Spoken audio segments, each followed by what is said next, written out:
Je suis Léo Bernard, professeur de PS au Collège Lamartine de Crémieux, dans l'Isère. Aujourd'hui, on a reçu Pierre-Martin Aubel avec nos élèves de 6e et de 5e. Ma collègue Madame Perangeli aussi était là avec nous en EPS. Donc c'est des élèves qui sont en classe sport et qui ont pu profiter de cet échange avec Pierre-Martin pour parler un petit peu de ses défis, sa relation à la maladie, comment il lutte contre elle, il s'en sort malgré elle. Ils ont été intéressés par ces points-là, ils ont été intéressés évidemment par les défis vélo et par la technicité de l'objet. Acier, c'est un acier. C'est des vélos. Alors, l'acier, les matériaux de vélo, je vous explique. Il y a des férus de vélo, je pense, là, dans la salle, n'est-ce pas? Oui. Voilà, donc il ne faut pas que je dise de bêtises. Hein. Vous êtes peut-être plus fort que moi, hein, donc vous allez me. En fait, un vélo acier, l'intérêt, quand vous avez quand on fait des très longues distances, long, c'est. Moi, je fais des très longues distances, hein, je fais 1000, 2000 km, donc des fois, ça peut être très long.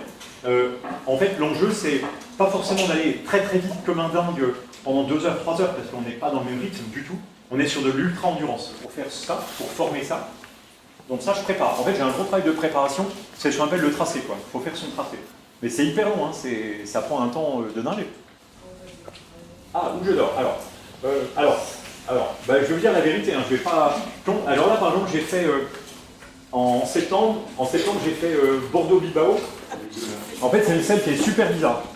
Quand vous faites du vélo, honnêtement, hein, quand vous êtes dans l'ultra-distance, l'ultra, c'est au-delà de 7-8 heures de vélo, globalement, on a quand même des douleurs un peu partout, dont les fesses. C'est très clair. Donc le truc, c'est... Je vous l'amène. Ah ouais, génial. Comme ça, vous pouvez regarder. Vous pouvez la toucher, la scène, vous allez voir, elle est bizarre. D'accord.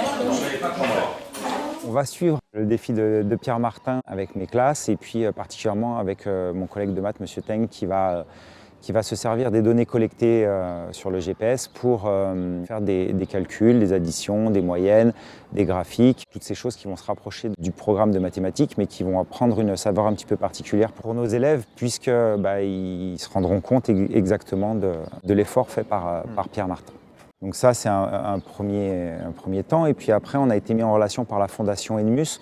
Nous, on a déjà depuis 5 ans une action qui s'appelle le VTT solidaire autour de la Fondation Enmus qui permet de rapporter de l'argent.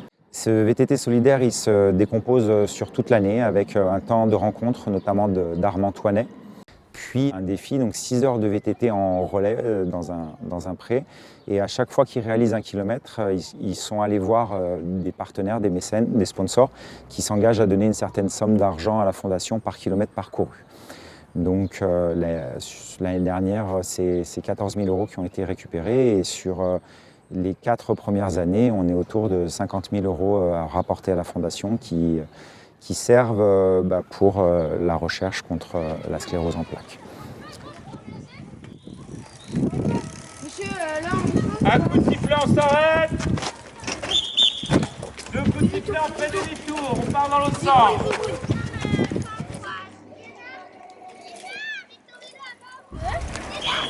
Arrête.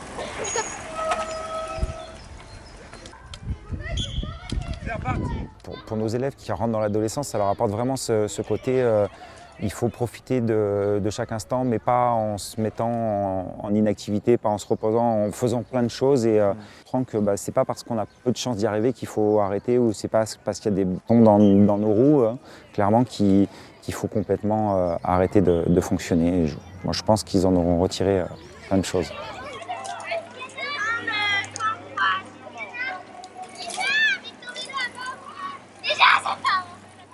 J'adore intervenir comme ça auprès d'enfants parce que c'est pour eux longtemps, ça va les imprimer longtemps dans leur esprit et puis par rapport à leur entourage, leurs proches, leurs copains, ils vont pouvoir en parler.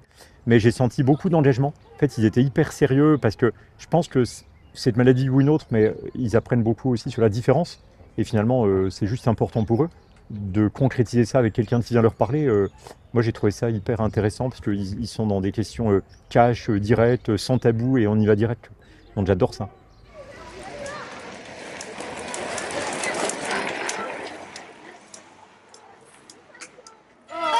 Ouais, très bien, très bien. Tu penses que c'est toi? Non, c'est pas si. Moi, je pense que c'est... Est-ce que c'est important de gagner? Oui, monsieur. C'est important de savoir faire. Vous avez appris plein de choses. Vous aimeriez bien enlever cette maladie ou vous voulez un peu... Ah Si j'avais une baguette magique, J'aimerais bien l'enlever, mais tu vois, bon, ça n'existe pas, il n'y en a pas. Alors du coup, j'ai appris à vivre avec. Mais tout à l'heure, tu as dit un truc que j'aime bien, c'est j'ai appris à gérer la maladie. Et en fait, c'est vachement bien parce que tu as tout compris. Elle est là, je fais avec, mais j'ai trouvé plein de solutions. Et même en vélo, j'arrive à faire du vélo comme avant. Je me suis adapté dans les durées, dans la façon d'être positionné, tu vois, mais je trouve des solutions. Mais on est plus fort que la maladie, c'est sûr.